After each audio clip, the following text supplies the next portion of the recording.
जय हिंद दोस्तों। कैसे हैं आप लोग? उम्मीद है अच्छे होंगे और अच्छे से तैयारी भी कर रहे होंगे। मैं इसमें 26 और 27 दोनों का एक ही वीडियो में मैं अभी कवर करने वाला हूं और ये वीडियो काफ़ी इम्पोर्टेंट होने वाला है। जितने भी यहाँ पे कंटेंट है बहुत ज़्यादा इम्पोर्टेंट है, वीडियो देखिएगा।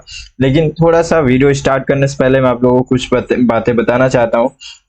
जैसे कि अभी देखेंगे कि चैनल पे अभी एक इकोनॉमी की क्लास अपलोड हुई है, तो आप लोग उसको जरूर देखिएगा क्योंकि हमारा जो एक क्लास है वो थोड़ा सा अलग लेवल पे जरूर होता है।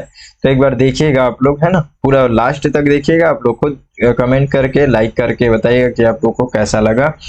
उसके अलावा अभी आप देख रहे हैं कि हम लोग अलग से कुछ टॉपर्स के जो कॉपीज है वो लोग किस तरीके से आंसर लिखते हैं, ठीक है, उनको भी हम लोग कहीं ना कहीं उस पर एनालिसिस करके आगे चल करके कुछ इस तरीके से वीडियो लेकर के आ रहे हैं। ठीक है, अभी एक वीडियो अपलोड हुआ है और आप लोगों को यदि अच्छा लगेगा तो हम लोग इस पे और भी वीडियो बनाएंगे, तो आप लोग उसको एक बार जरूर देखिएगा।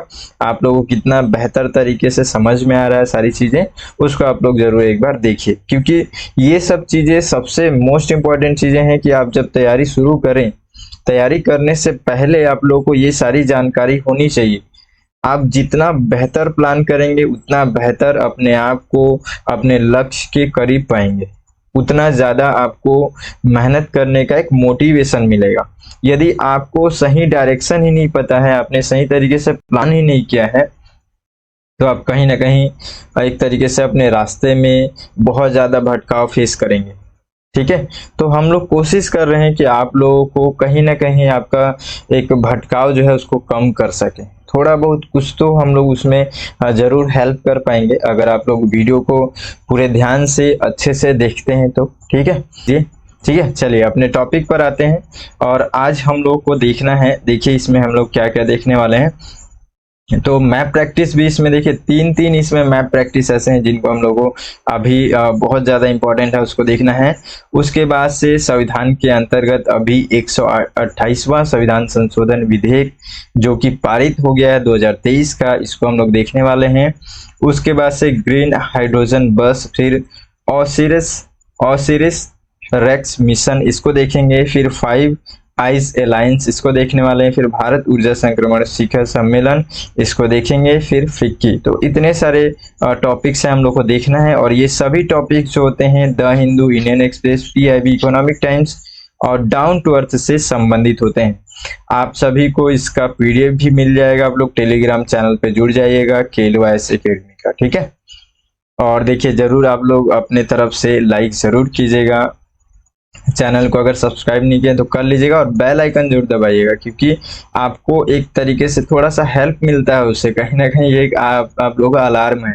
जैसे आपके पास मैसेज जाता है तो आप उसको पढ़ने के लिए थोड़ा सा कहीं ना कहीं आपको थोड़ा फोर्स करता है ये चीज, है ना, कि आप थोड़ा सा पढ़ लें।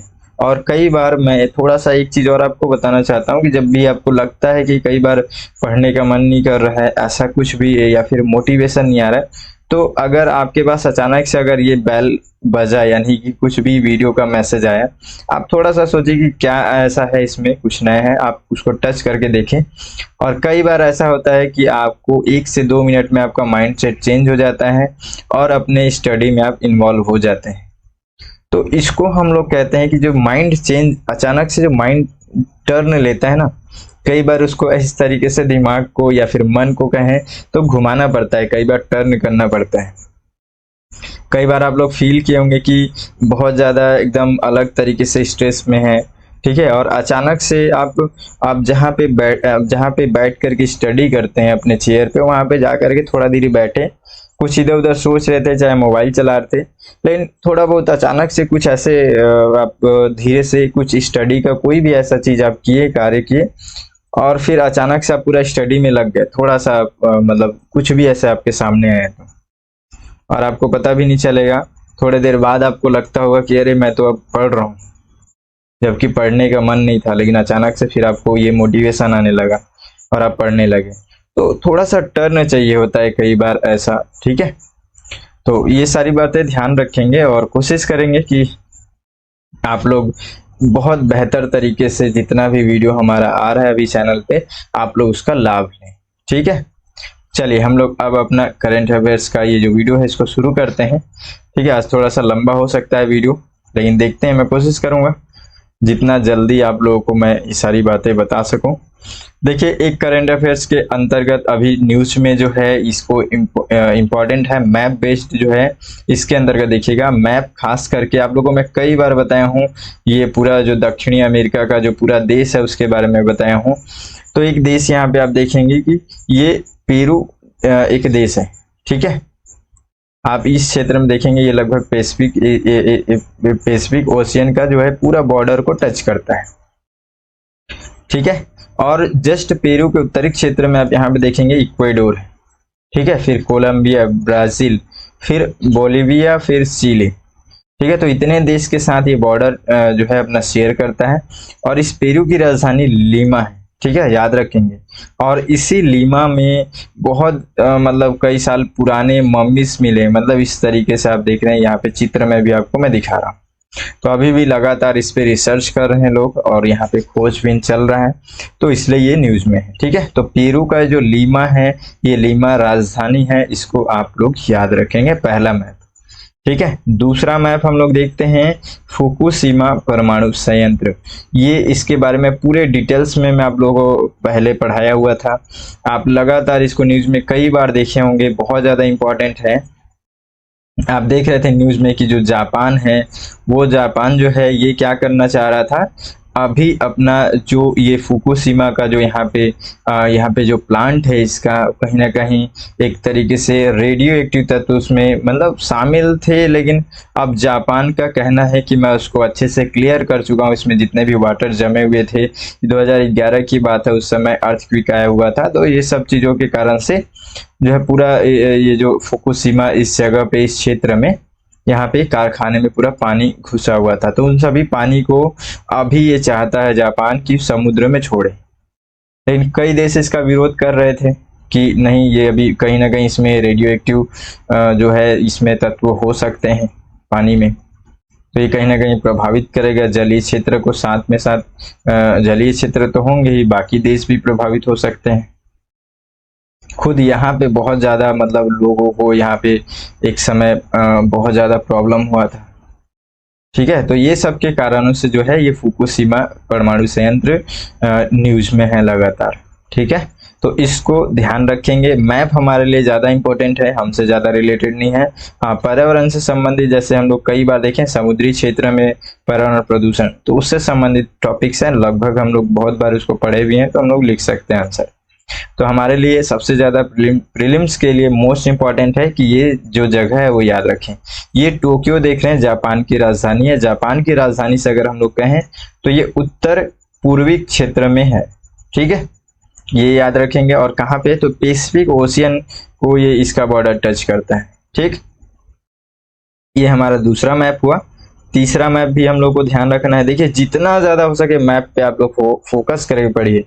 आप अगर हिस्ट्री भी पढ़ें, चाहे कोई भी ऐसे यहाँ पे सब्जेक्ट पढ़े, आपको थोड़ा बहुत भी लग रहा है कि यहाँ पे मैप हम लोग को देखना चाहिए, तो आप बिल्कुल वहाँ मैप देखिए। आप लोग को मैप बहुत ज़्यादा इंपॉर्टेंट है, बहुत ज़्यादा हेल्प करता है ये मैप, साथ ही साथ आपकी तैयारी भी हो जाती है। तो ये जो है बहुत ज़्यादा इंपॉर्टेंट है। ये भी स्कारबोरोसोल। ठीक है, तो ये स्कारबोरोसोल जो है, ये आप देखेंगे कि इस क्षेत्र में, इस जगह पे मैप आपको दो मैप यहाँ पे मैं दिखा रहा हूँ। ठीक है, साउथ चाइना सी का ये एरिया है। अगर आप लोग को ध्यान देंगे, अगर आप लोग को ये कई बार मैं बताया हूँ, ठीक है, तो आप लोग को ये पता होगा। जैसे कि हम लोग देख रहे हैं कि इधर यहाँ तो मैप अभी दिख नहीं रहा है हमारे इंडिया से। आप थोड़ा सा और आगे पूर्वी क्षेत्र में जाते हैं तो आपको पूरा ये देश दिखेंगे, जैसे कि ये कंबोडिया हो गया, थाईलैंड दिख रहा है, लाओस दिख रहा है, वियतनाम, इधर चाइना दिख रहा है, ताइवान दिख रहा है, इधर फिलीपींस, इंडोनेशिया, मलेशिया दिख रहे हैं, और ये बीच में पूरा साउथ चाइना सी का एरिया है। ठीक है, अगर हम लोग थोड़ा बहुत, अगर लगभग हम लोग कह सकते हैं कि आपको मिड पॉइंट में ये दिखेगा यहाँ पे। ठीक है, यही है स्कारबोरोसोल। ये एक क्षेत्र है, ठीक है, जो कि पूरा समुद्र के बीच में अब आइलैंड की तरीके से है ये। तो इस क्षेत्र में आप देख रहे हैं कि यहाँ पे क्या हुआ कि चाइना ठीक है। चाइना और फिलीपींस के बीच में यहाँ पे एक अभी विवादित मुद्दा है। मुद्दा नॉर्मल है। अब यहाँ से समुद्र में जैसे कि चाइना के मछुआरे जा रहे हैं, चाहे इधर से फिलीपींस के और भी देश के, लेकिन मामला अभी फिलीपींस को है, तो हम लोग फिलीपींस को ध्यान दे करके बात करते हैं। तो फिलीपींस के कुछ मछुआरे जो है इसके आसपास में मछली मारने के लिए गए थे, ठीक है। लेकिन साथ ही साथ यहाँ चाइना के रक्षा बल जो है एक तरीके से इसमें घेरा लगा दिए थे, ठीक है, रोकने के लिए कि इधर ना आए उड़कर, ठीक है। अब मामला क्या हुआ, मामला यहाँ पे आपको समझ में आएगा। देखिए, एक तो पहले ये रेड लाइन है, इसको समझिएगा ना, मैं पहले भी कई बार इसको बता चुका हूँ आप लोगों को। तो ये कुछ इस तरीके से ये लाइन जाता है, ठीक है। ये लाइन अगर आप लोगों को दिख रहा होगा ना, ठीक है। तो ये जो लाइन है ना, ये लाइन आप देखेंगे कि चाइना अपने मतलब कहीं ना कहीं एक तरीके से अपने क्षेत्र एरिया में इसको मानता है। इसको हम लोग 9 डैश लाइन कहते हैं, ठीक है। तो ये 9 डैश लाइन ये खुद चाइना ऐसे मानता है कि इस लाइन के अंदर सारा चीज उसका है, ऐसा। अब यहाँ से पूरा ये लकीर बना करके रखा है, ठीक। फिलीपींस वाला आप अगर ये वाला क्षेत्र देख रहे हैं, यहाँ पे 2 मैप है, इस पे हम लोग बात करें इस मैप में, तो ये जो है फिलीपींस है, ठीक है। हम लोग बहुत अच्छे से पढ़े हैं समुद्री सीमा के अंतर्गत जो कितना अपना प्रभुत्व होगा। तो यहाँ पे एक टेरिटोरियल एरिया भी होता है, ठीक है, टेरिटोरियल सी भी होता है। आप लोग अगर उस वीडियो को देखे होंगे, देखिए मैं एक चीज आप लोग से जरूर कहूंगा, कोई ऐसा मतलब ऐसा नहीं है कि आप लोग मेरा ही वीडियो देखिए, लेकिन मैं इतना जरूर कहता हूं कि आप लोग मेरा हर एक वीडियो फुल देखें जरूर, क्योंकि बहुत ज्यादा इंपॉर्टेंट होता है।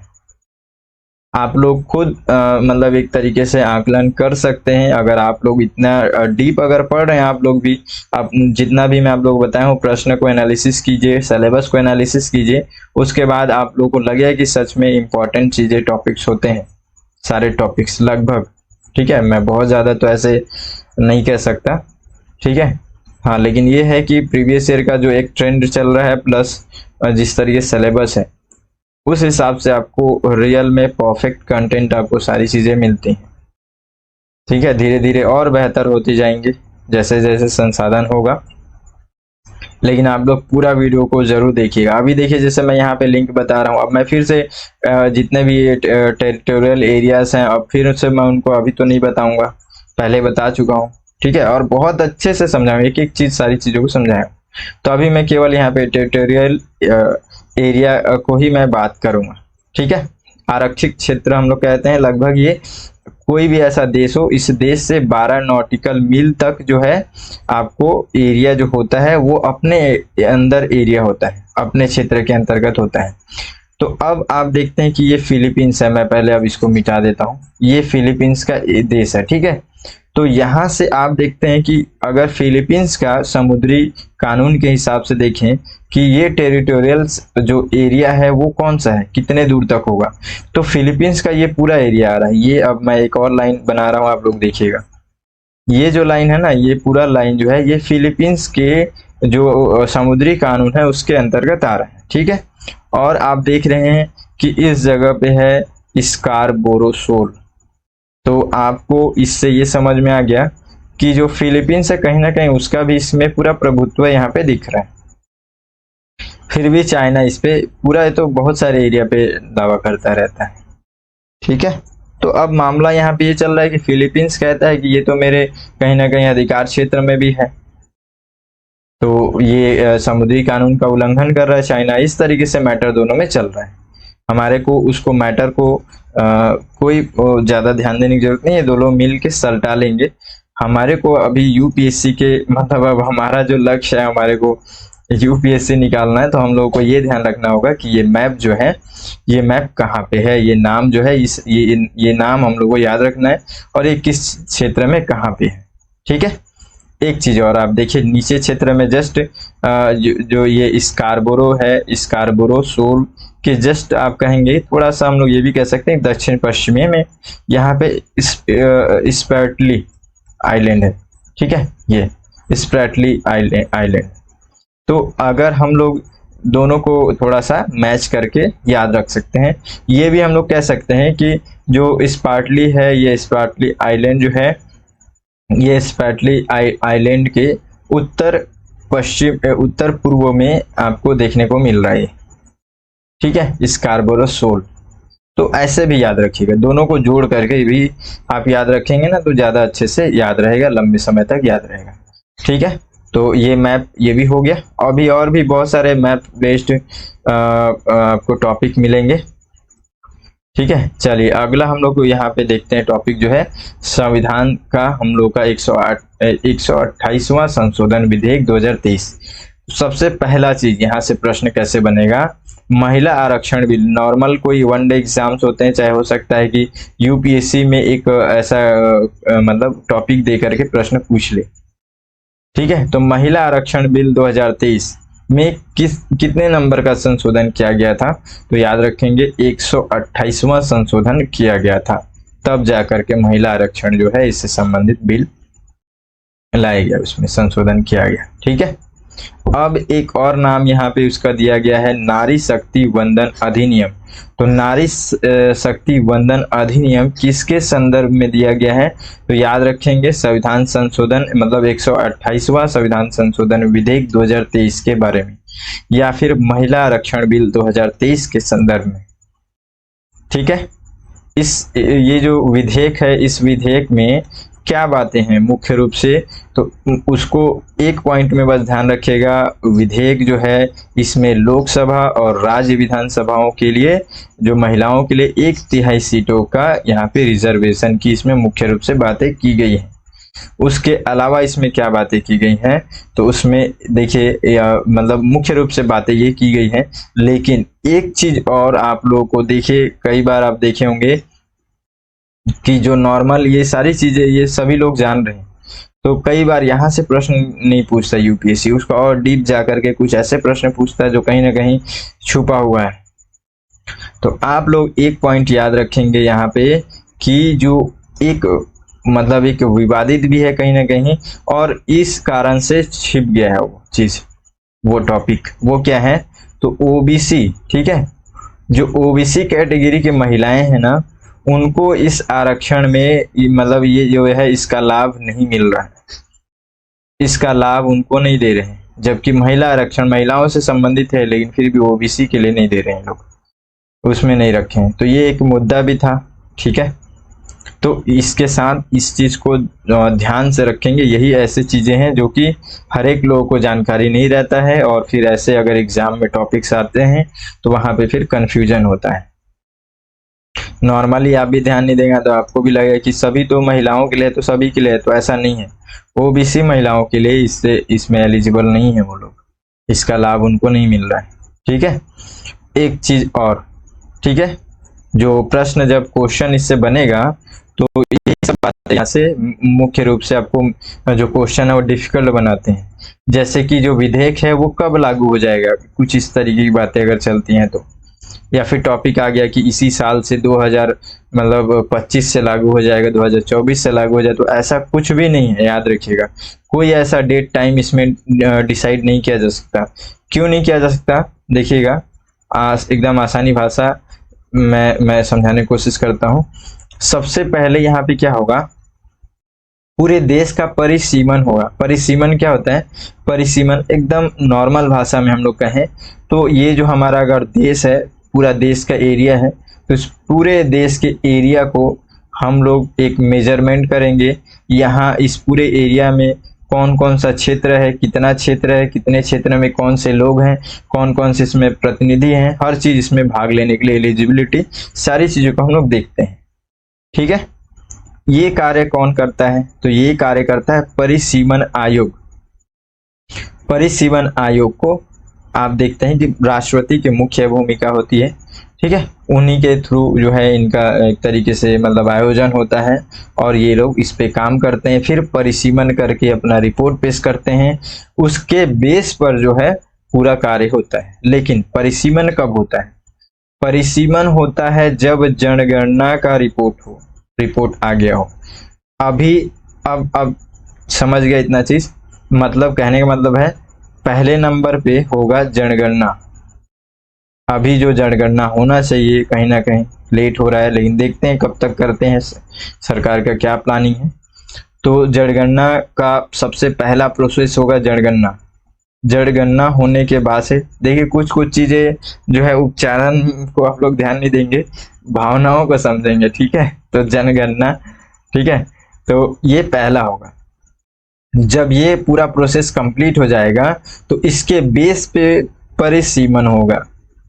परिसीमन होने के बाद से कहाँ पे कितने सीटें और मतलब एक्स्ट्रा करना है, किस क्षेत्र में कौन कौन से क्षेत्र ऐसे हैं, उन सभी का पूरा मेजरमेंट करने के बाद से इनका जो आरक्षण का जो ये अभी अब यहाँ पे केवल ये विधेयक पास हो जाने से कुछ नहीं होने वाला है, इसका कार्यान्वयन कैसे होगा ये महत्वपूर्ण है।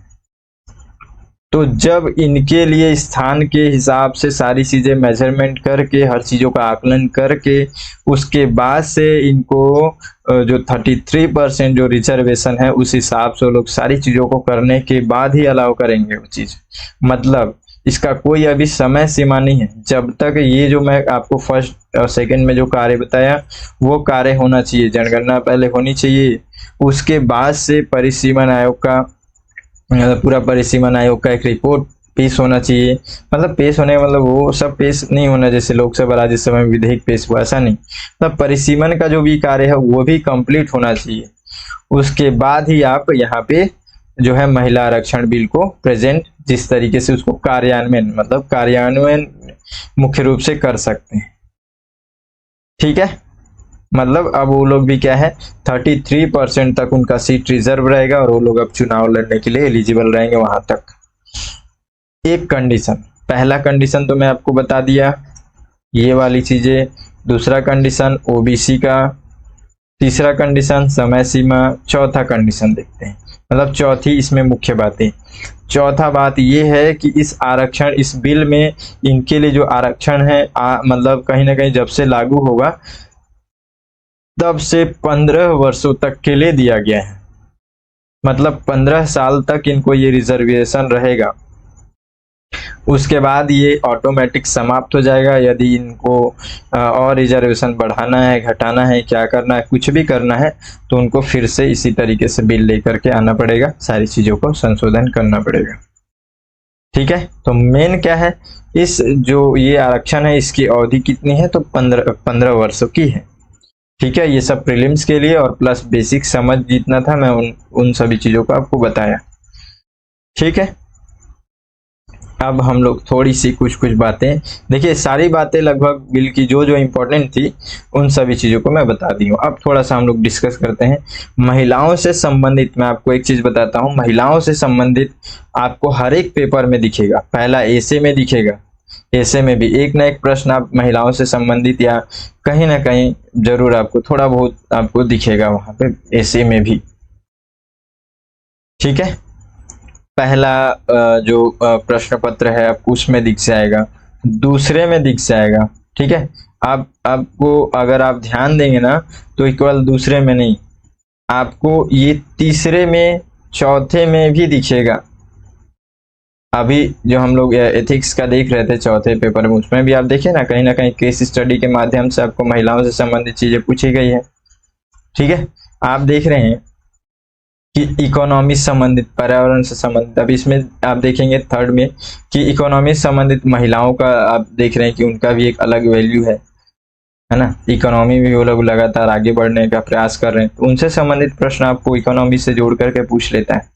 इसमें देख रहे हैं आप संविधान जैसी आरक्षण बिल से संबंधित प्रश्न, यहाँ पे देख रहे हैं इतिहास से संबंधित, उनके सामाजिक स्थितियों से संबंधित प्रश्न पूछ रहे हैं। यहाँ पे देख रहे हैं कि ऐसे में आपको कुछ ना कुछ ऐसे उनके बारे में, अभी आप देखिए कि महिला और पुरुष दोनों को कंपेयर करके जो है उनकी एक मुख्य रूप से जो परेशानियां हैं उन सभी चीजों से युवा महिला और पुरुष के बारे में एक उनसे वहां से ऐसा प्रश्न जोड़ करके प्रश्न पूछा ना।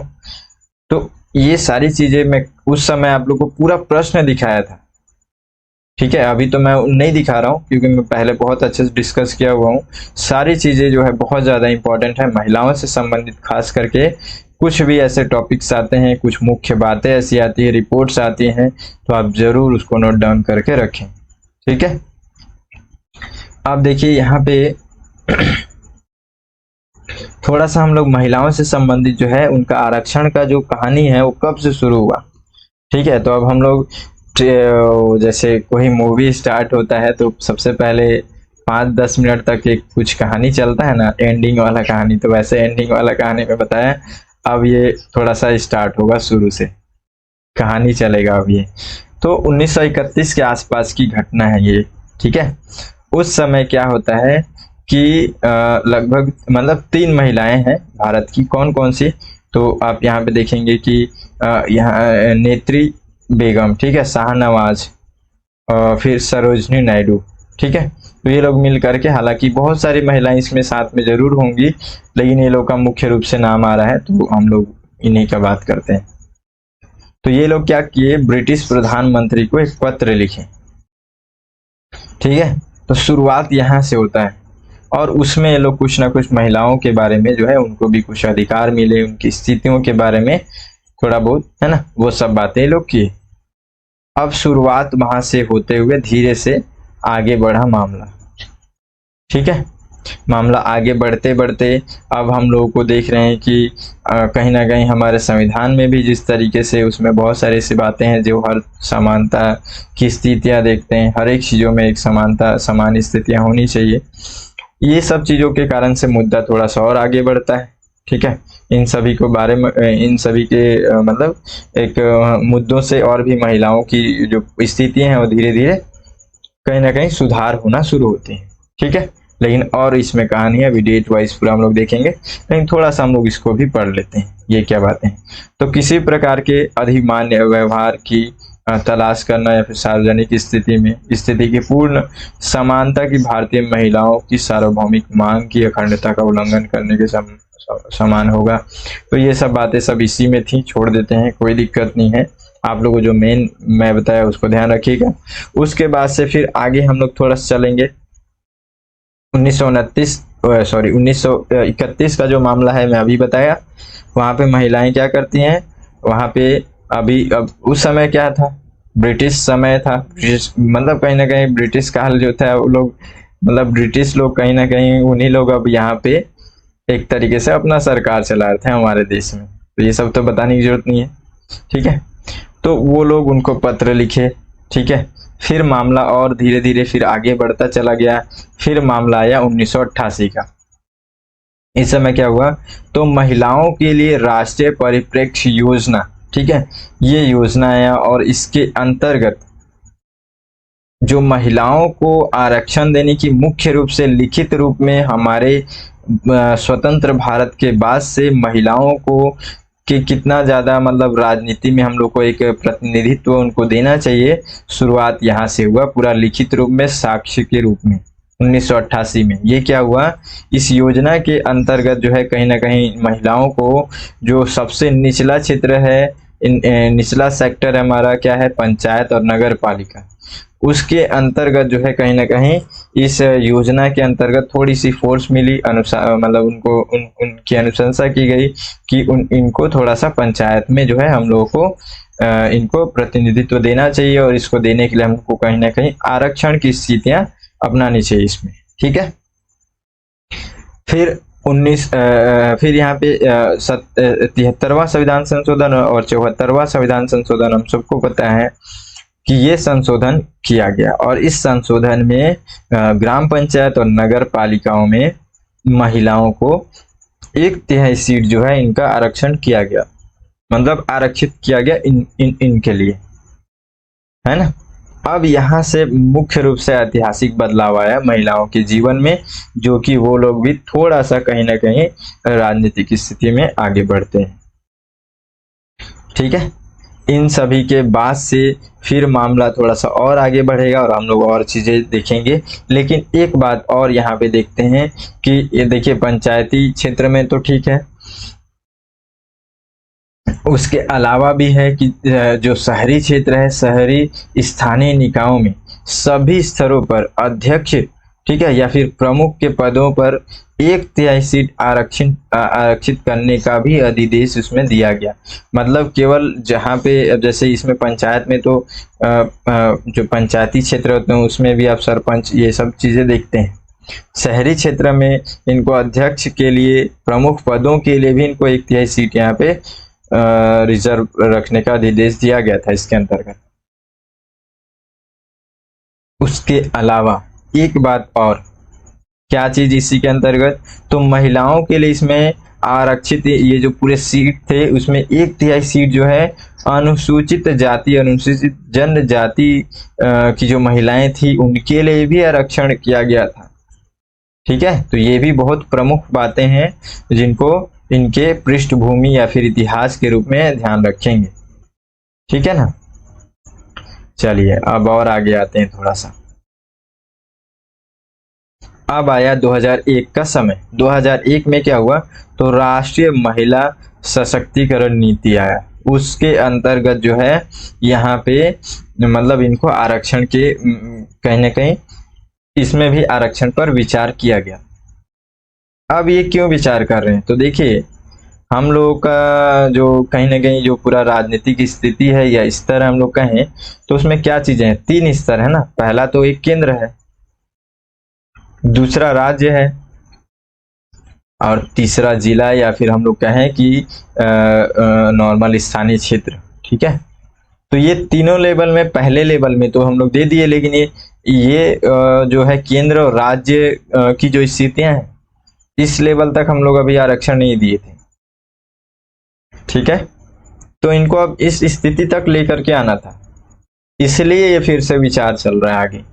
फिर 2013 में महिला एवं बाल विकास मंत्रालय ने भी जो है इस पे ये लोग अलग से अपना एक समिति का गठन किए, उस पर विचार विमर्श किए और फिर इन लोगों ने अलग से एक कहीं ना कहीं अनुशंसा किए। ये लोग क्या किए, 2013 की बात है। ठीक है, ये लोग डायरेक्टली 50% का बोले कि 50% होना चाहिए, लेकिन देखिए अभी भी उस तरीके से इस पे विचार नहीं किया गया, मतलब विचार किया गया होगा है ना, लेकिन अभी केवल 33% जो है, मुख्य रूप से जो हमारे सामने आ रही है बातें वो है 33%। इसके पीछे का रीजन है, देखिए ये सब चीजों को ही हम लोग को मुख्य रूप से जानना, तभी हम लोग एक तरीके से ये कह सकते हैं कि हाँ हम लोग ये जो बिल है इसके बारे में हम लोग एक अच्छा समझ हो गया है। यही सब इसके बैकग्राउंड, पीछे की बातें कि आखिर ऐसे क्यों है, आप लोग को मैं जब भी ये बातें बोल रहा हूँ ना तो थोड़ा सा मन में एक दुख की भावना ये आ रही है कि मैं ये बोलना चाह रहा था कि मैं पिछला वीडियो जो बनाया था महिलाओं के बारे में पूरे डिटेल्स में बताया था, उसमें भी आप लोगों को ये बातें बताया था, मैं पूरा स्टोरी हर चीजें उसमें मैं आप लोगों को बताया था। उसमें एक चीज और बताया था कि अभी भी आप देख रहे हैं कि महिलाओं की एक उसमें भी रिपोर्ट में मैं आपको बताया था कि एक रिपोर्ट आया था, और रिपोर्ट क्या आया था आप लोग खुद अपने गांव क्षेत्र में भी देख सकते हैं, अपने राज्य की स्थितियों में भी देख सकते हैं। क्या देख सकते हैं, महिलाओं का क्या कंडीशन होता है। आप अगर गांव से अगर होंगे तो गांव, या फिर शहर से होंगे तो शहर में भी देखेंगे कि महिला तो जरूर खड़े होते हैं, ठीक है, लेकिन क्या महिला चलाते हैं। महिला जैसे अब यहाँ पे क्या हो रहा है कि महिलाएं अपना चुनाव में खड़ी हुई, जीत भी गए, लेकिन क्या ये लोग हैंडल कर रहे हैं, नहीं कर रहे हैं। इनके परिवार के कोई सदस्य, ठीक है, इनके पिता, पति, भाई, जो भी है घर के सदस्य, आप देखेंगे मतलब यहाँ पे भी क्या हुआ, यहाँ पे भी पुरुष का ही कहीं ना कहीं एक दबदबा देखने को मिलता है। दूसरा कंडीशन में देखते हैं कि इसमें एक बात और थी कि महिलाएं, ठीक है, आप यहाँ पे जितना इनको सीट दे रहे हैं उस सीट में भी महिलाएं बहुत ज्यादा कम प्रतिनिधित्व कर रही हैं। अभी भी रिपोर्ट में आप देख रहे हैं कि अभी भी हमारे जो पूरा संसद, पूरा एरिया, मतलब पूरा केंद्र के अंतर्गत, ठीक है, और राज्य के अंतर्गत आप देखेंगे पूरा विधानमंडल में कितना कम प्रतिनिधित्व है महिलाओं का, बहुत ज्यादा कम प्रतिनिधित्व है। जबकि एक रिपोर्ट के अनुसार ये बताया गया कि पुरुषों से ज्यादा महिलाएं वोट दिए हैं। मतलब समझिए कुछ ऐसा स्थिति है, तो धीरे धीरे बदलाव आएगा। अगर ऐसे आरक्षण में हम लोग डायरेक्टली 50% करें तो इससे क्या होगा कि देखिए 50% रिजर्व होने का क्या मतलब होता है, हम लोग किसी सीट को रिजर्व कर देते हैं तो फिर वहां पे कोई दूसरा नहीं बैठ सकता, वो खाली रहे भले ही, फिर उसके लिए कंडीशन लगाना पड़ता है, कुछ ना कुछ गुणा गणित करना पड़ता है ना। तो वो गुणा गणित तो अभी हम लोग कर नहीं सकते इसमें। आरक्षण अब यहाँ पे आरक्षित जो स्थितियां हैं इसमें आप नहीं कर सकते, नॉर्मली ट्रेन के सीट में कर दिया जाता है। ठीक है, तो एक बार बहुत सारी ऐसे घटनाएं आपको ट्रेन में देखने को मिलेगी। एक ऐसी एक घटना थी कि ट्रेन में जाते समय कई लोग ऐसे, मतलब हमारे आसपास में कई लोग ऐसे थे जो कि उनको जहां सीट दिख रहा था रिजर्वेशन वाले ट्रेन में कहीं भी बैठ जा रहे थे, सो जा रहे थे, वहां चल रहा है, गाड़ी चल रहा है और लोग भी चल रहे हैं। जब टीटी आता था तब पता चलता था कि वो जो है अगले का सीट नहीं है और अगला व्यक्ति जो है सबको ये बता करके वहां पे बैठा हुआ है। कई बार ऐसा होता है, आप लोग साथ भी होगा कि अ, अगला भी सीट जो है बोल करके बैठा हुआ है, सीट भी है, दिख भी रहा उसमें, फिर भी कुछ ना कुछ ऐसा मिसअंडरस्टैंडिंग हो गया है। ठीक है, कई लोग जानबूझ करके ही बोल करके कर देते हैं। कई कई बार आप देखे होंगे कि टीटी वहीं पे जो है नंबर, सीट वगैरह नंबर सब चीज बना करके दे देता है, जाओ बैठो। ऐसी स्थिति यहाँ नहीं होंगी। यहाँ क्या होगा, यहाँ कहीं ना कहीं अगर ऐसी स्थिति आया, अचानक से हम लोग 50% रिजर्व किए, तो कहीं ना कहीं जो है वो जो स्थान है, अगर महिलाएं वहां तक प्रतिनिधित्व नहीं कर पाते हैं, नहीं आ पाते हैं, तो वो स्थान जो है कहीं ना कहीं खाली रहेगा और खाली रहने के कारण से पूरे देश भर में जो जिस प्रकार की स्थितियां हैं उसमें प्रतिनिधित्व कम हो जाएगा फिर। ठीक है, तो सारी चीजें जो है, और भी इसमें कुछ बातें, रीजन जो है वो सभी चीजें आप देख रहे हैं कि जनगणना, परिसीमन, ये सारी चीजें होने के बाद ही होगा और धीरे धीरे होगा, अचानक से नहीं होगा। तो ये सब कुछ रीजन है। ठीक है, तो हम लोग कहानी पे वापस लौटते हैं कि ये 2013 में ये घटनाएं हुई, सारी बातें हुई। उसके बाद से फिर 2015 में जो है भारत में महिलाओं से संबंधित एक रिपोर्ट में भी ये बताया गया, मतलब कहीं ना कहीं इस रिपोर्ट के अनुसार भी बताया गया कि इनको जो है 50% सीटें इनको आरक्षित करनी चाहिए, ये सिफारिश की है 2015 में फिर से। ठीक है, तो ये बातें यहाँ पे इसमें भी हुई, कुछ ज्यादा नहीं है। देखिए, जहाँ पे इंपॉर्टेंट होता है मैं उन चीजों को फोर्स करके बताता हूँ, केवल कहानी के रूप में आप थोड़ा सा याद रखेंगे, ज्यादा कुछ जरूरी नहीं है, बस आपको नॉलेज हो ये सब बातें। ठीक है, उतना बस रहे, जानकारी रहे। ये स्टोरी हो गया, यहाँ तक था कहानी। ठीक है, और इसके बाद से मैं तो पिछली बार जो वीडियो है उसमें मैं बताया था, थोड़ा सा बुरा लग रहा है, आप लोग नहीं देखे होंगे तो जरूर एक बार देख लीजिएगा। वो लोग, मैं उस वीडियो को ही पूरा अलग से करके रखा हूँ। ठीक है, आप लोग प्लेलिस्ट में जाकर के चेक करेंगे करेंट अफेयर्स के, तो आपको उसमें मिल जाएगा, नहीं देखे होंगे तो। अभी लगातार आंदोलन चल रहा था जो महिलाओं के आरक्षण के लिए, तो वो भी कहीं ना कहीं प्रभाव डाला, और फिर अभी देख रहे हैं कि महिला आरक्षण से बिल पेश किया गया, प्लस पास भी हो गया, है ना। तो अब देखते हैं हम लोग कि महिला आरक्षण जो बिल है इसके पक्ष में लोग क्या क्या बातें करते हैं। फिर हम लोग विपक्ष में भी कुछ बातें देखेंगे, पक्ष में जानना जरूरी है क्योंकि इससे हम लोग कुछ और भी टॉपिक मिलता है। देखिए, पक्ष वाले लोग ये बोल रहे हैं कि हम लोगों को ये जो महिला आरक्षण बिल है इसको जरूर पेश करना चाहिए और मतलब पास करना चाहिए, क्योंकि इससे क्या होगा कि कहीं ना कहीं लैंगिक समानता जो है मतलब लैंगिक समानता को अचीव करने में कहीं ना कहीं हेल्पफुल होगा।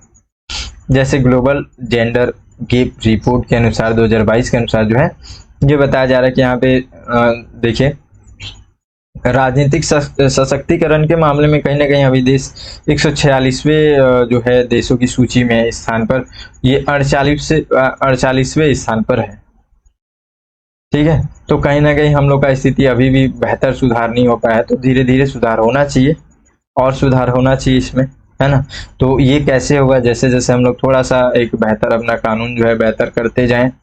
ठीक है, इक्वालिटी रखें हर एक चीजों में। अभी महिलाओं से संबंधित अगर मामला चल रहा है तो उसमें हम लोग कहीं ना कहीं धीरे धीरे जो है समानता को बढ़ावा देंगे, तो लैंगिक जो समानता है वो यहाँ पे अचीव करने में हम लोग को मदद मिलेगा, ये बातें बोल रहे हैं। फिर ऐतिहासिक रूप से कम प्रतिनिधित्व दिया गया है, यहाँ पे बताया जा रहा है। जैसे कि देखिए, अभी लोकसभा में महिला सांसदों की संख्या यहाँ पे देख रहे हैं कि जो पहली लोकसभा में उसमें लगभग 5% थी। ठीक है, लेकिन थोड़ा सा आगे बढ़ा 17वीं लोकसभा में आप देख रहे हैं कि अब 15% तक देख रहे हैं अभी प्रतिनिधित्व। तो धीरे धीरे इनका बढ़ रहा है लगातार और आगे भी ऐसे बढ़ते रहेगा। ठीक है, लेकिन फिर भी हम लोग देखें तो कहीं ना कहीं 33% जो है और 15% जो है काफ़ी कम है इसमें, मतलब पूरा आधा है स्थितियाँ हैं। कहीं ना कहीं इसको अभी आगे बढ़ने का एक मौका मिलना चाहिए। उसके बाद से पंचायतों में भी आरक्षण के बारे में 2003 के एक अध्ययन से पता चला कि जो महिलाएं हैं, महिला अगर कहीं भी अच्छे पद पे अगर जा रहे हैं, ठीक है, अगर हम लोग सरपंच भी कहते हैं तो महिलाओं में जो सरपंच है, अध्यक्ष हैं, वो लोग कहीं ना कहीं जो है महिलाओं से संबंधित मुद्दों में ज़्यादा तरीके से मतलब वहाँ पे एक बात करते हैं, सार्वजनिक हित के बारे में थोड़ा सा आगे बढ़ करके ये लोग उसको सॉल्व करने का प्रयास करते हैं। तो इससे क्या होता है, इससे कहीं ना कहीं महिलाओं की और इनके कारण से स्थितियां बेहतर होती है, सामाजिक स्थितियां, सार्वजनिक स्थितियां, ठीक है, ये सब बेहतर होती हैं। तो कहीं ना कहीं इनका एक हेल्प यहाँ से मिल जाएगा, ठीक है। उसके बाद से पक्ष में बात करने वाले लोग और क्या बोल रहे हैं कि कार्मिक लोक शिकायत विधि और न्याय संबंधी स्थितियां, जो स्थायी समिति जो है 2009 के समय में ये लोगों ने ये पाया कि स्थानीय निकायों में महिलाओं के लिए जो सीटें हैं वो सीटों के आरक्षण ने उन्हें सार्थक योगदान देने में भी सक्षम बनाया। तो कहीं ना कहीं इनका भी जो एक योगदान होना चाहिए वो नहीं मिल पा रहा था, लेकिन इनको जो है आरक्षण के कारण से जब इनको भी सीट मिल रहा है और इनको भी कार्य करने का मौका मिल रहा है तो लोग काफी अच्छा योगदान दे पा रहे हैं, ठीक है। तो इसके कारण से भी इनको और प्रतिनिधित्व देना चाहिए। फिर महिलाओं का स्व प्रतिनिधित्व, स्व निर्णय का अधिकार जो है, इसके अनुरूप भी हम लोग को कहीं ना कहीं अभी हम लोग नहीं दे पाए हैं, लेकिन इनको ये जो इनका अधिकार है उसको हम लोग को तो जरूर देना चाहिए, और इसी के कारण से जो है इनको प्रतिनिधित्व धीरे धीरे करके आगे और बढ़ाना चाहिए। इसलिए ये लोग पक्ष में थे और हम लोग अभी देख रहे हैं कि 33% तक इनको आरक्षण मिल रहा है, ठीक है। उसके बाद से फिर महिलाओं के विरुद्ध भेदभाव के सभी रूपों के उन्मूलन पर कन्वेंशन, ठीक है। तो इसके अनुसार जो है यहाँ पे जो महिलाओं का जो मतलब कहीं ना कहीं इनके जो भेदभाव स्थितियां हैं वो स्थितियां इनको समाप्त करना चाहिए। ये कन्वेंशन में ये सब बातें की जा रही थी, लेकिन इसको हम लोग कैसे कर सकते हैं, इसको तभी करेंगे जब महिलाओं की स्थितियां बेहतर होगी, ठीक है। तो अगर हम लोग कहीं ना कहीं महिलाओं को और अधिक बढ़ावा देंगे धीरे धीरे करके हमारे अब राजनीतिक क्षेत्र में भी, तो कहीं ना कहीं धीरे धीरे और महिलाओं से संबंधित जो मुद्दे हैं, जो एक नकारात्मक चीजें हैं, वो सभी धीरे धीरे करके समाप्त होती जाएंगी, ठीक है। तो इन सभी के कारणों से जो है ये जो कुछ लोग जो है ये सब रीजन दे रहे हैं, इनके तर्क में बातें कर रहे हैं, ठीक है। तो ये रीजन समझ में आ गया इनके तर्क में। फिर महिलाओं का सशक्तिकरण संबंधित मुद्दे, ठीक है, महिलाओं से संबंधित जितने भी मुद्दे हैं उनको भी कहीं ना कहीं जो है सशक्तिकरण संबंधित बढ़ावा मिलेगा, ये सब बातें हैं इसमें। अब विपक्ष में हम लोग देखते हैं कि विपक्ष में ज्यादा बातें नहीं है, 2 बातें हैं बस। जैसे कि एक सबसे पहले ये लोग ये बोल रहे हैं, विपक्ष में जो बातें कर रहे हैं ये लोग सबसे पहले बात ये कर रहे हैं कि इनको आरक्षण कैसे दे सकते हैं हम लोग, इनको आरक्षण, ये जो है आरक्षण तो जातियों के लिए आया था, जाति समूह के लिए आया था, और ये जाति समूह से संबंधित तो है नहीं,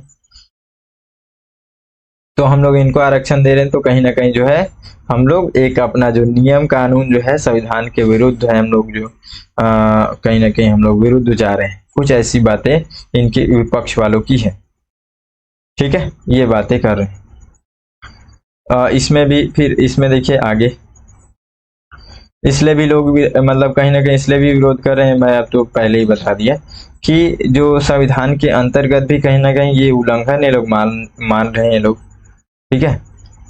और इसलिए भी है क्योंकि संविधान में बहुत ज़्यादा जो है अलग तरीके से संशोधन करना पड़ेगा इनको लागू करने के लिए, योग्यताओं से संबंधित बातें यहाँ पे, ठीक है, ये सब बातें कर रहे हैं लोग। ये भी बोल रहे हैं कि जो महिलाएं हैं, महिलाओं को उस तरीके से अभी जानकारी नहीं है, तो वो लोग कहीं ना कहीं जो है कंपटीशन नहीं कर पाएंगे, और इसके कारण से जो है समाज में उनकी बदनामी होने की भी खतरा है। तो ये सभी बातें कर रहे हैं लोग, है ना। अब जो भी है, अब देखिए अभी ये तो बातें सही है, लेकिन जब गिरेंगे, अब बच्चे भी जैसे चलना सीखते हैं तो फिर गिरते हैं, फिर उठते हैं, फिर गिरते हैं, और धीरे धीरे चलते चलते एक दिन दौड़ने लगते हैं। तो कुछ इसी उम्मीद से हम लोग को चलना पड़ेगा। ठीक है, किसी को भी मैं नीचा दिखाने का कोशिश नहीं कर रहा हूँ। ठीक है, अगर मतलब जो है बातें को मतलब जो है गलत नहीं लेंगे, हम लोग सही तरीके से हम लोग केवल स्टडी कर रहे हैं, किसी के बारे में कोई बातें नहीं हो रही है। जो यहाँ पे जो है जिस तरीके से आर्टिकल होते हैं वो उसी तरीके से मैं आप लोग को सारी चीजें बता रहा हूँ। ठीक है, देखिए अब हम लोग को यहाँ पे मुख्य रूप से प्रश्न जो है इसी चीजों का हम लोग को मुख्य रूप से थोड़ा ध्यान देना पड़ता है कि हम लोगों ने विधेयक तो बना दिया, लेकिन मुख्य रूप से बातें क्या है, कार्यान्वयन की। मुख्य रूप से जो है इसको अब अप्लाई कैसे करेंगे। अप्लाई करने के लिए तो बहुत सारी अभी चुनौतियां हैं, क्योंकि नॉर्मल चीजें नहीं है ये। हम लोग को कहीं ना कहीं हम लोग अपने संविधान में हमारे देश में एक नया तरीके से कॉन्सेप्ट हम लोग ऐड कर रहे हैं। ठीक है, महिला आरक्षण देने के बाद से फिर महिलाओं को राजनीति में जिस तरीके से आएंगे, फिर क्या परिवर्तन होगा, बहुत सारी बातें उनको लाने के लिए क्या क्या स्थितियां हमको अभी करनी पड़ेगी। तो ये सब चुनौतियां हैं और इसी मुद्दे से प्रश्न बनने की ज्यादा संभावना होती है। तो देखिए इस बारे में परिसीमन संबंधी मुद्दे में बहुत अच्छे से बता चुका हूँ और जरूरत नहीं है बोलने की, ये बातें हो जाएंगी। उसके बाद से विधेयक से संबंध जो ओबीसी का जो मुद्दा है, ये मुद्दा भी मैं आप लोगों को बता चुका हूँ। क्या इसमें अभी जो है क्या इश्यू है, क्या मतलब एक तरीके से चुनौतियां हैं। चुनौती के रूप में हम लोग इसलिए ले रहे हैं क्योंकि इसमें ओबीसी जो महिलाएं हैं उनको कहीं ना कहीं इसमें शामिल नहीं किया गया है, तो उनसे संबंधित मुद्दा चल रहा है अभी भी लगातार, कई लोग इसका विरोध कर रहे हैं। ठीक है, इसी के विरोध में जो है गीता मुखर्जी भी मतलब बहुत पहले से बोले थे, इन सभी के कॉन्सेप्ट को लेकर भी ये लोग कहीं ना कहीं विरोध कर रहे हैं इसका, कि ओबीसी का भी यहाँ पे उनको भी रखना चाहिए था उसमें। अब चुनौतियां हो गई, थोड़ा सा उपाय देखते हैं हम कर क्या सकते हैं हम लोग। तो हम लोग क्या कर सकते हैं, अभी जो है कहीं ना कहीं स्वतंत्र निर्णय को यहाँ पे सुदृढ़ करना, मतलब इनका जो प्रतिनिधित्व है, महिलाओं का जो एक स्थितियां हम लोग देखते आ रहे हैं लगातार, तो हम लोग को सभी चीजों को देखते हुए कहीं ना कहीं इनको एक इनका सशक्तिकरण, जिस तरीके से हम लोग बहुत सारी चीजें महिलाओं से संबंधित जो है बहुत सारी प्रॉब्लम्स है उनको भी हम लोग लगातार उन सभी से बाहर निकलने के लिए हम लोग कोशिश कर रहे हैं। ठीक है, तो कहीं ना कहीं हम लोग को इस संदर्भ में भी इनकी भागीदारी को जो बढ़ाने के लिए भी कहीं ना कहीं हम लोग को स्वतंत्र रूप से निर्णय लेना चाहिए और उसको परफेक्टली अप्लाई भी करना चाहिए। ठीक है, तब जा करके हम लोग जो पितृसत्तात्मक मानसिकता होती है इसके प्रभाव को भी हम लोग कम कर सकते हैं। ठीक है,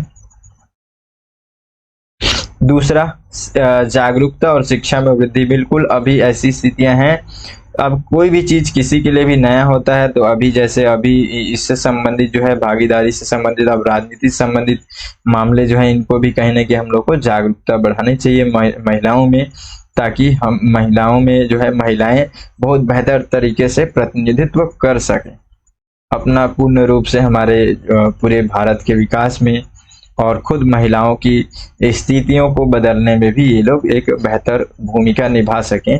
तो इनके लिए हमको इनको कहीं ना कहीं इनके अंतर्गत जागरूकता शिक्षा की वृद्धि करने की आवश्यकता है। उसके अलावा क्या है, तो लिंग आधारित हिंसा और उत्पीड़न से को संबोधित करना, तो इन सभी मुद्दों को भी हम लोग को कहीं ना कहीं धीरे धीरे करके खत्म करना चाहिए। ठीक है, ताकि एक बेहतर माहौल इनके लिए क्रिएट किया जा सके। और महिलाओं से संबंधित बहुत सारे प्रॉब्लम भी तो हैं, तो वो लोग कैसे प्रतिनिधित्व कर पाएंगे उस तरीके से, तो ये सब चीज़ों को भी हम लोग कहीं ना कहीं एक हम लोग को इसको दूर करना पड़ेगा। फिर ये चुनावी प्रक्रिया में भी सुधार, मैं आप लोग पहले ही बताया, वही बात यहाँ पे भी है कि चुनावी प्रक्रिया में सुधार करना ही पड़ेगा, तभी जा करके हम लोग जो है एक बेहतर तरीके से महिलाओं का जो प्रतिनिधित्व है उनको प्रदान कर पाएंगे। ठीक है, सारी बातें लगभग बहुत सारी बातें इसमें हो गई है। अब हम लोग इससे संबंधित एक अभ्यास प्रश्न है उसको हम लोग लिखेंगे, अभ्यास कम से कम कोशिश करेंगे एक बार लिख करके। क्या है प्रश्न, देखिए, भारतीय राजनीतिक व्यवस्था में महिलाओं के निम्न प्रतिनिधित्व के कारणों का परीक्षण कीजिए। नारी शक्ति वंदन विधेयक 2023 भारतीय राजनीति में लैंगिक अंतराल को कहां तक कम कर सकेगा, इसको आप लोग को उत्तर लिखना है। 10 अंक को आपको दिया गया 150 शब्दों में। ठीक है, तो इसका आप लोग उत्तर लिखने का कोशिश कीजिए। एक और मेंस का भी अभ्यास प्रश्न है, तो उसको भी हम लोग अगले टॉपिक में देखने वाले हैं।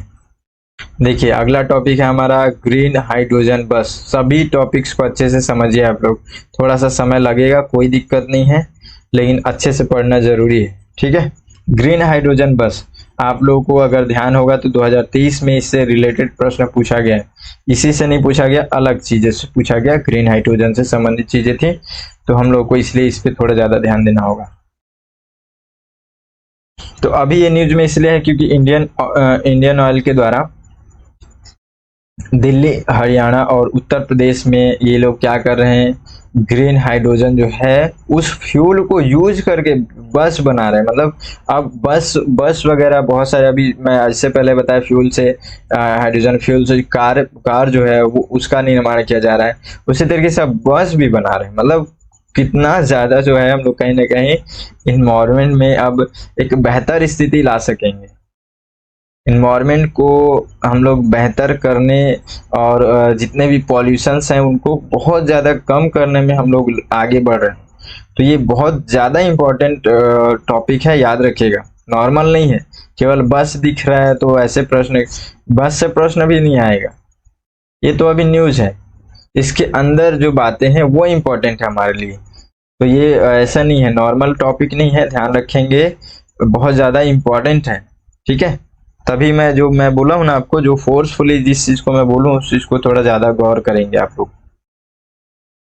तो ये जो बस है इसका शुभारंभ किया गया, कोई दिक्कत नहीं, हम लोग समझ गए कि न्यूज क्या है, हमारे लिए कोई इंपॉर्टेंट नहीं है।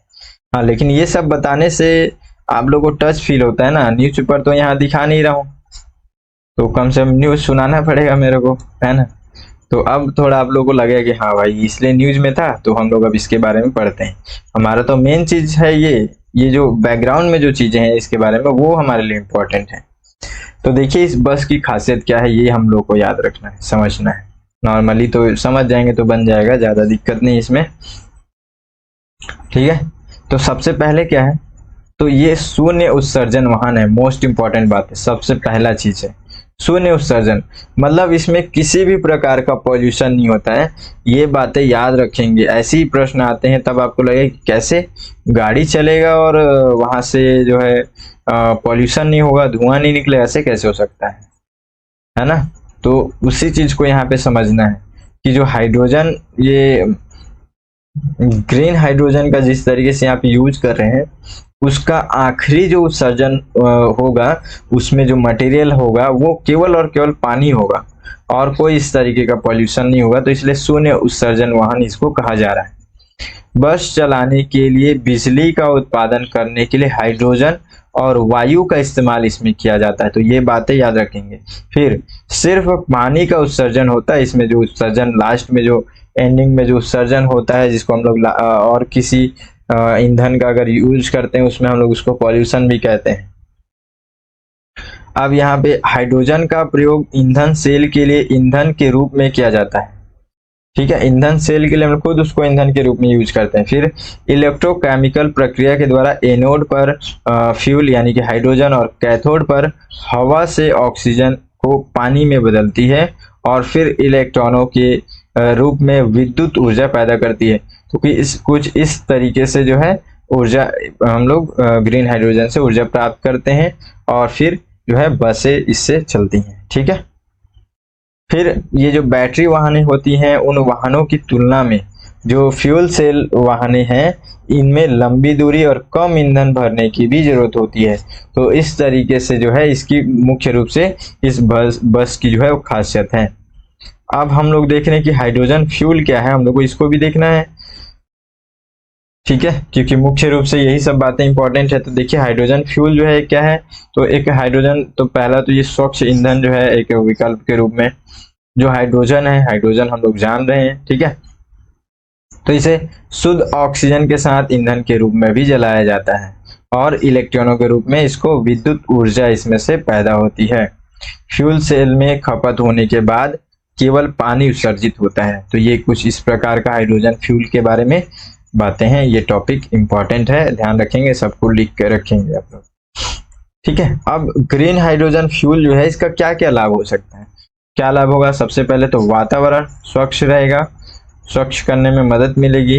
पेट्रोल डीजल जो है हम लोग जिस तरीके से अभी, उसमें कहीं ना कहीं लागत में कमी आएगी।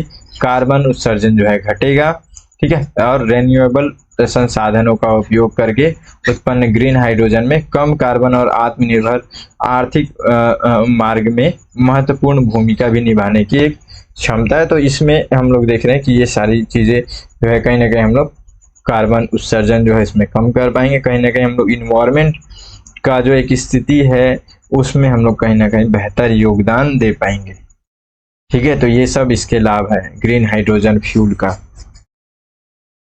अब इससे संबंधित एक प्रश्न है, ये भी प्रश्न है, आप लोग को चाहे तो दोनों लिखिएगा, चाहे तो आप एक कोई सा भी लिख लीजिएगा। हाइड्रोजन फ्यूल क्या है और यह पर्यावरण की दृष्टि से कितना महत्वपूर्ण है, इस क्षेत्र में किए जा रहे प्रयासों पर चर्चा कीजिए। 10 अंक का 150 शब्दों में आपको इसका उत्तर लिखना है, ठीक है। अब आता है ओसिरिस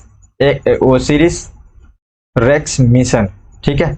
तो इसमें ज्यादा कुछ नहीं है, प्रीलिम्स के लिए केवल इतना याद रखना है कि पहला पॉइंट इसमें कि ओसिरिस रेक्स मिशन जो है किससे संबंधित है या किसका मिशन है, तो याद रखेंगे ये किसका है, नासा का, ठीक है।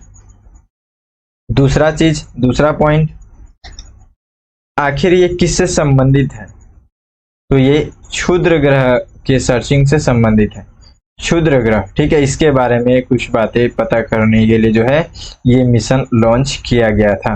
और अभी ये न्यूज में इसलिए है क्योंकि ये सारी चीजें जो है अपना मिशन एक सफलतापूर्वक कंप्लीट करके ले करके आ गया, मतलब आ गया जानकारियां उसके बारे में, ठीक है।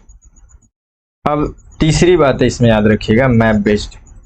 पृथ्वी की उड़ान के दौरान अंतरिक्ष यान से जो है निकलने के बाद से ये क्या है, ये कैप्सूल पैराशूट के माध्यम से जो है यूटा रेगिस्तान में ये इसको उतारा गया था। तो आप लोगों के लिए यहाँ पे एक क्वेश्चन है, आप लोग जरूर कमेंट करके बताएंगे।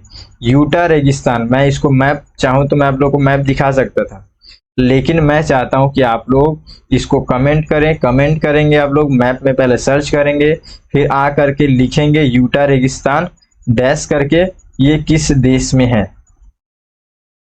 इसको लिखने से आपको लंबे समय तक याद भी रहेगा और आप लोगों को भी एक तरीके से यहाँ पे एक थोड़ा सा मतलब एंगेजमेंट फील होगा, ठीक है।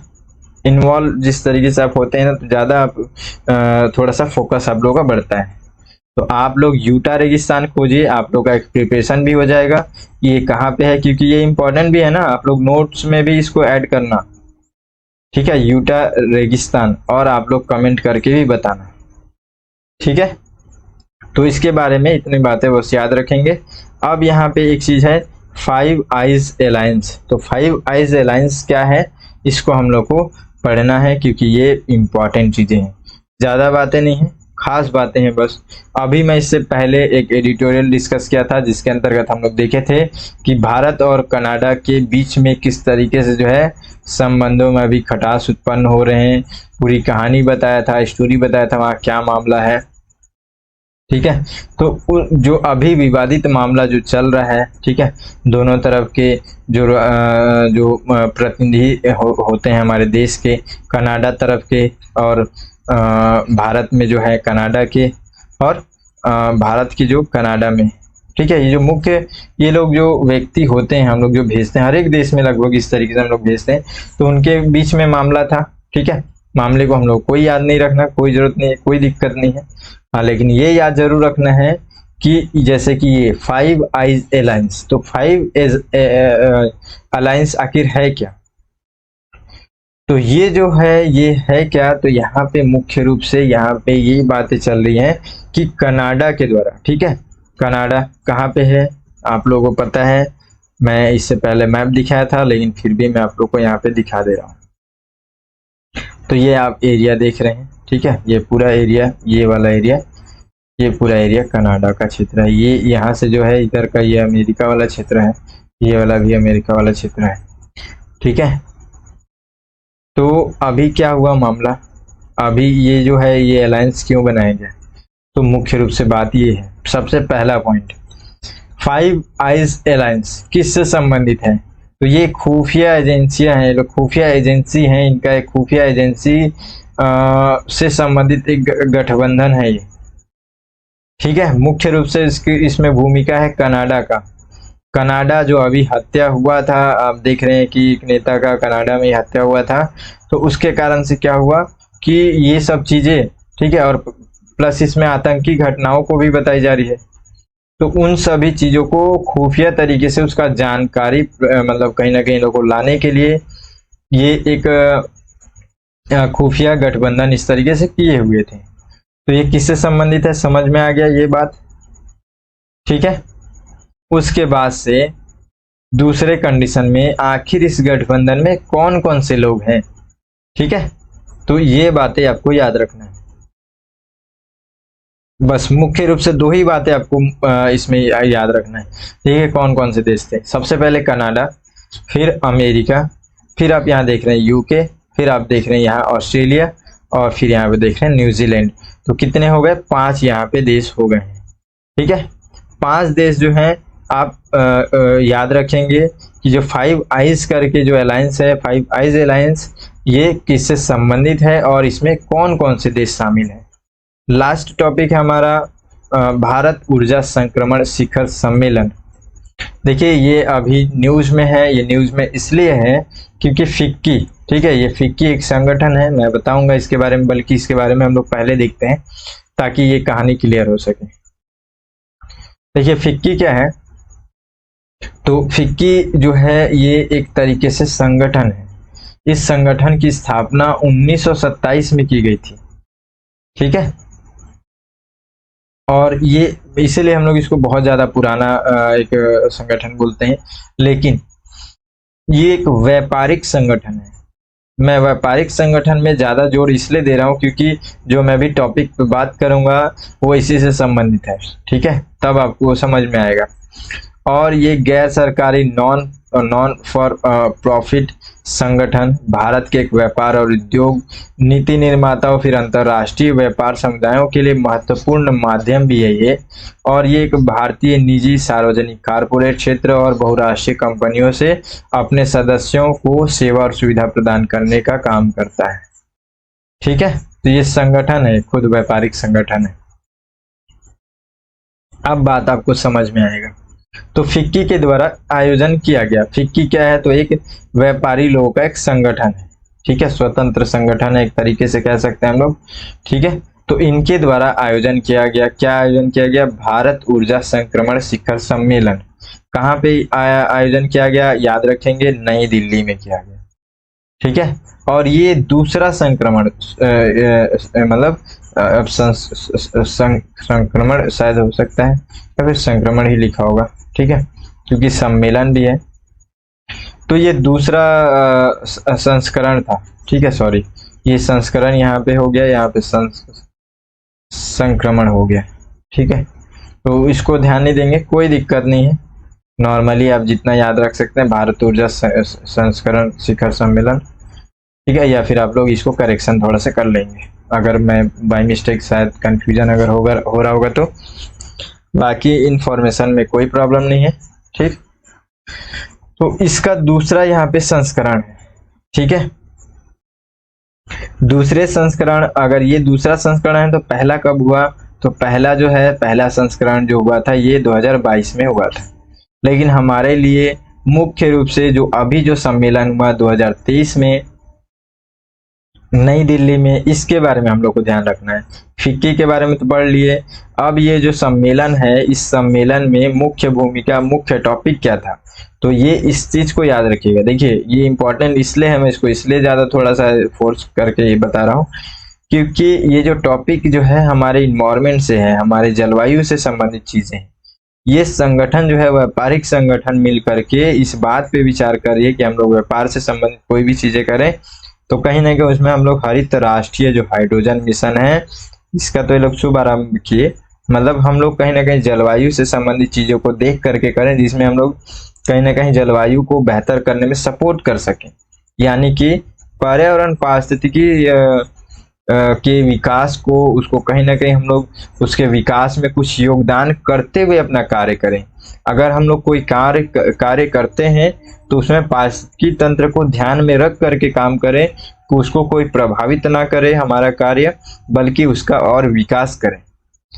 तो मुख्य रूप से ये इनका एजेंडा था, ठीक है। इसमें इसलिए हम लोग इस सम्मेलन को पढ़ रहे हैं, ठीक है। बस बात इतना ही बस बात याद रखना है। 3 बातें। पहला फिक्की के द्वारा इसका आयोजन किया गया। दूसरा, इस आयोजन को नई दिल्ली में आयोजित किया गया। तीसरा, इसका जो मुख्य एक तरीके से टॉपिक था वो था इन्वायरमेंट। मुख्य रूप से बात, अगर आप ज्यादा याद रख सकते हैं तो आप एक बात और याद रखना है, पहला संस्करण इसका 2022 में किया गया था, ठीक है। तो इस तरीके से हमारा जो है पूरा टॉपिक कंप्लीट हो गया। और आप लोग बताइएगा कि कितना ज़्यादा इम्पोर्टेंट था। आप लोग जरूर लाइक कीजिएगा, अपना प्यार दीजिएगा, प्लस अगर चैनल को सब्सक्राइब नहीं किए हैं तो कर लीजिएगा, बेल आइकन भी दबा दीजिएगा, ठीक है। मिलते हैं फिर अगले वीडियो में। आप सभी अच्छे से अपना स्टडी करें और स्वस्थ रहें, ठीक है। मिलते हैं फिर अगले वीडियो में, तब तक के लिए जय हिंद।